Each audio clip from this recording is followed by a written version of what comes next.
चाचा नीतीश कुमार और भतीजे तेजस्वी यादव के बीच हुए समझौते में आखिरकार भतीजे ने बाजी मार ली और चाचा नीतीश कुमार को अपनी जिद छोड़नी पड़ी। उम्मीद ही नहीं, पूरा भरोसा था कि प्रदेश में विधानसभा के 2 सीटों के लिए होने वाले उपचुनाव में एक सीट पर जदयू और एक पर राजद का उम्मीदवार होगा। लेकिन भतीजे तेजस्वी यादव का पलड़ा भारी निकला और चाचा और उनके सहयोगियों की एक न चली। ऐसा भी कहा जा सकता है कि भतीजे ने महागठबंधन में चाचा को उनकी हैसियत बता दी।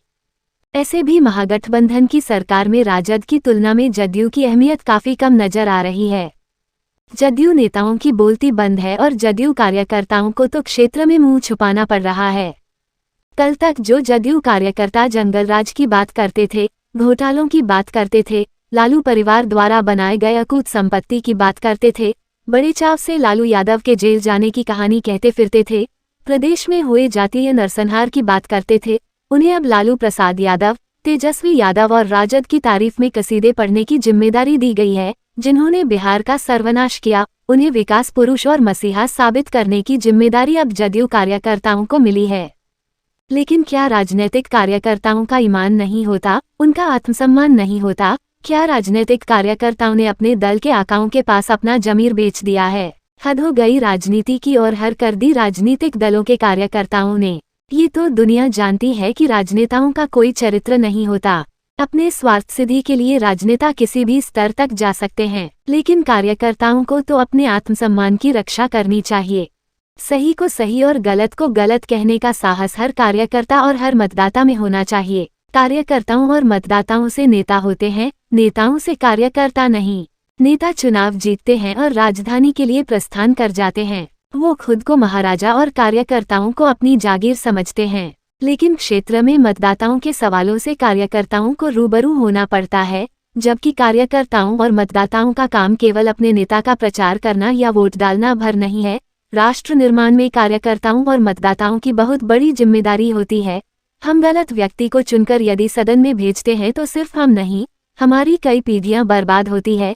किसी भी क्षेत्र के विकास का पैमाना उस क्षेत्र में स्वास्थ्य, शिक्षा, रोजगार, सड़क, बिजली, पानी, जल निकासी की व्यवस्था आदि से होता है।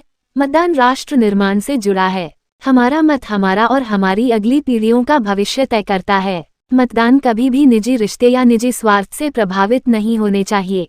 यदि निजी रिश्ते या निजी स्वार्थ से प्रभावित होकर आप किसी को मत दे रहे हैं तो आप अपने बच्चे, अपने समाज और अपने राष्ट्र से गद्दारी कर रहे हैं। पिछले करीब 32 वर्षों से प्रदेश में लालू प्रसाद यादव या नीतीश कुमार के नेतृत्व में सरकार रही है। इन 32 वर्षों में 1990 से 2000 करीब 10 वर्ष अनंत सिंह के भाई स्व दिलीप सिंह ने मोकामा विधानसभा का प्रतिनिधित्व किया था। उनके बाद 2000 में मोकामा विधानसभा से सूरजभान सिंह विधायक चुने गए। फिर 2005 के बाद से लगातार करीब 17 वर्ष से अनंत सिंह मोकामा विधानसभा का प्रतिनिधित्व करते आ रहे हैं। मतलब पिछले 32 वर्षों में करीब 27 वर्ष एक ही परिवार ने मोकामा विधानसभा का प्रतिनिधित्व किया है। एक बार फिर मोकामा विधानसभा की जनता को अपना प्रतिनिधि चुनने का मौका मिला है। अब ये जनता को तय करना है कि वो मोकामा में शिक्षा, स्वास्थ्य, रोजगार, टाल, सड़क, गली, जल निकासी की व्यवस्था, पेयजल, बिजली आदि की व्यवस्था से संतुष्ट हैं या नहीं।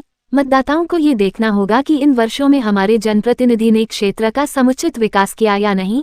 इतना ध्यान रखें कि आपका एक गलत वोट आपकी कई पीढ़ियों का भविष्य बर्बाद कर सकता है।